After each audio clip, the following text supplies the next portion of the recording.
Dans le reste de l'actualité, les cadres de la Direction générale de l'intendance militaire renforcent leur capacité managériale. L'exercice vient de démarrer et va s'écouler pendant une semaine.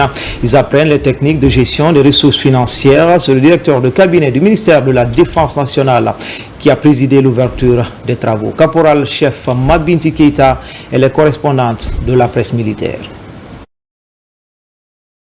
Ils sont tous cadres relevant de la Direction générale de l'intendance militaire. Depuis ce matin, ils suivent une session de formation sur les méthodes et procédures de gestion des moyens financiers destinés aux forces armées guinéennes. Une initiative de la hiérarchie militaire qui vise à renforcer les capacités opérationnelles des cadres de cette direction stratégique de l'armée.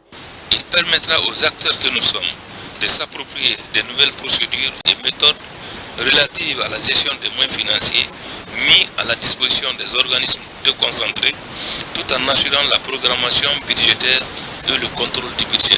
En présidant le lancement de cette session de formation, le directeur de cabinet du ministère de la Défense nationale a exhorté les participants à s'investir pleinement dans ces travaux dans l'intérêt supérieur de la nation. La qualification des ressources humaines constitue une des priorités du commandement et de toute la hiérarchie militaire.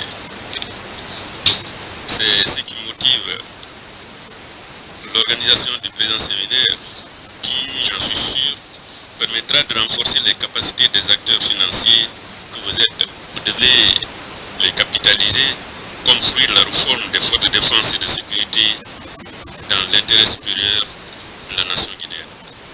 C'est le lieu de remercier particulièrement son Excellence, Monsieur le Président de la République, le Président du CNRD, chef suprême des armées, le général d'armée Mamadi Doumbouya, qui ne ménage aucun effort pour assurer la qualification des ressources du ministère de la Défense nationale, ainsi que l'amélioration des conditions de vie et de travail de nos militaires. Depuis la prise effective du pouvoir par le CNRD le 5 septembre 2021, le président de la République, chef suprême des armées, le général d'armée Mamadi Doumbouya, a fait de la formation et la qualification des forces de défense et de sécurité l'une de ses priorités.